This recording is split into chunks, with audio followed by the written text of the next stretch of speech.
छत्रपति शिवाजी महाराज के बारे में एक बात फैलाई जाती है कि वह हिंदुओं के राजा थे। मैं उन्हें एक साधारण सवाल पूछना चाहता हूं, क्या शिवाजी महाराज सिर्फ हिंदुओं के लिए लड़ने वाले राजा थे?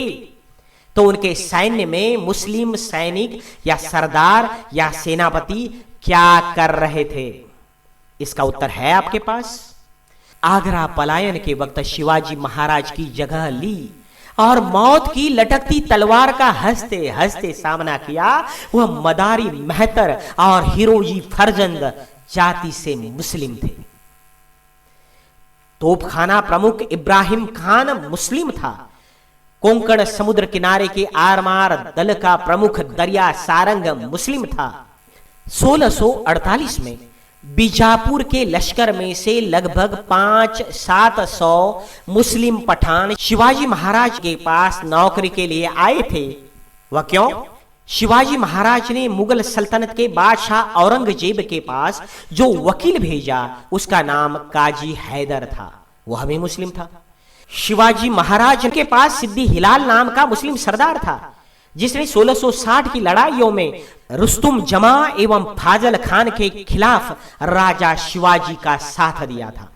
नूर खान बेग नाम का शिवाजी महाराज का एक सरनौबत था। यह संदर्भ लेखक राजवाड़े जी ने मराठ्यांच्या इतिहासाची साधने इस किताब में दिया है। सभासद बखर के पृष्ठ 76 पर शिवाजी महाराज के और एक सरदार शामा खान का उल्लेख है। खफी खान इस मुस्लिम इतिहासकार ने लिख कर रखा है कि शिवाजी महाराज ने सैनिकों के लिए एक सख्त नियम किया था कि वह जहां जहां लड़ाई के लिए जाएंगे, मस्जिद हो, कुरान हो या किसी औरत को तकलीफ न हो, इसके लिए कोशिश करें। यदि कोई कुरान ग्रंथ मिला तो वह अपने मुस्लिम सैनिकों को देते थे।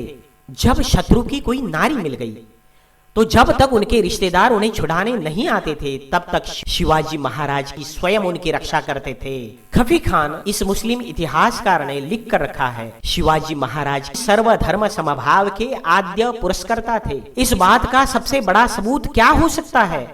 लेकिन उनका सर्वधर्म समभाव लाचारी नहीं था, वह स्वाभिमान सिखाता था। इसीलिए बजाजी निम्बालकर और नेताजी पालकर जैसे मराठा सरदारों को शत्रुओं ने जबरदस्ती से मुसलमान बनाया था, तो हिंदू कर्मठ पंडितों के विरोध को धुतकारते हुए उन्हें फिर से हिंदू बनाने का मार्ग प्रशस्त किया। इतना ही नहीं तो बजाजी निम्बालकर के साथ अपने स्वयं की बेटी का ब्याह भी कराया था। उनके लगभग 100 साल के उपरांत बाजीराव पेशवा मस्तानी से हुए अपने बेटे के बारे में हिम्मत नहीं कर सका। शिवाजी महाराज के गुप्तचर विभाग का प्रमुख बहिर्जी नायक या रामोशी इस पिछड़ी जाति का था। पन्हाला किले से शिवाजी महाराज को सुरक्षित गमन करने के लिए उनके स्थान पर अपनी जान देने वाला शिवा नाम का नाई था।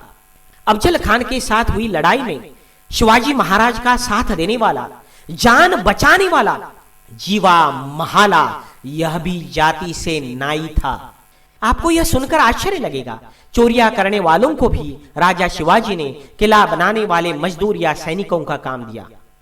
उसके साथ 2 नवंबर 1669 के रघुनाथ पंडित राव जी द्वारा लिखित आज्ञापत्र में छत्रपति शिवाजी महाराज ने स्पष्ट कहा है, जिसका जो धर्म है उसी का वह अंगीकार करे, कोई बखेड़ा खड़ा न करे। इससे यह स्पष्ट होता है कि शिवाजी महाराज विश्व बंधुता के पथिक थे। मुगल सल्तनत के बादशाह औरंगजेब ने हिंदुओं पर जिजिया कर लगाया था, लेकिन शिवाजी महाराज ने ऐसा किसी भी प्रकार का कर या टैक्स मुस्लिम या ईसाई धर्म या किसी भी जाति संप्रदाय पर नहीं लगाया था। ऐसे शिवाजी महाराज की संकुचित वृत्ति के कैसे हो सकते हैं? शिवाजी महाराज ने अस्पृश्य एवं महार जाति के लोगों को जो दलित माने जाते थे उन्हें किलेदार जैसा महत्वपूर्ण पद पर आरूढ़ कर दिया। जाति प्रथा के उन्मूलन के लिए निडरता से काम किया। ऐसे शिवाजी महाराज सिर्फ एक जाति विशेष के लिए कैसे काम कर सकते हैं? वैश्वीकरण या ग्लोबलाइजेशन के इस युग में हम स्वदेशी को नहीं भूलना चाहते हैं। मेक इंडिया हो या मेक इन इंडिया हो, सत्ताधीशों की प्रबल इच्छा शक्ति बिना सब निरर्थक है। राजाधिराज शिवाजी महाराज स्वदेशी के कट्टर और प्रखर पुरस्कर्ता थे। 6 दिसंबर 1671 में कोंकण के कुडाल प्रांत के सर सूबेदार नरहरि आनंद राव को लिखे पत्र में महाराज कहते हैं, स्वदेशी नमक पर लगान कम रखें, अन्यथा स्वदेशी उद्योग बंद होंगे। विदेशी नमक पर ज्यादा कर लगाएं। शिवाजी महाराज एक विकास पुरुष थे। गांव के 12 बलूतेदार हो, शिवाजी महाराज ने प्रोत्साहन दिया। लुहार, सुनार, बढ़ाई, सिंपी, तेली, चमार आदि सारे लोगों के व्यवसाय का शिवाजी महाराज के समय में विकास हुआ और प्रजा खुश हुई। शिवाजी महाराज विश्व बंधुत्व का पुरस्कार करने वाले विश्व बंधु थे। सर्वधर्म समभाव का आचरण करने वाले धर्म पुरोगामी थे।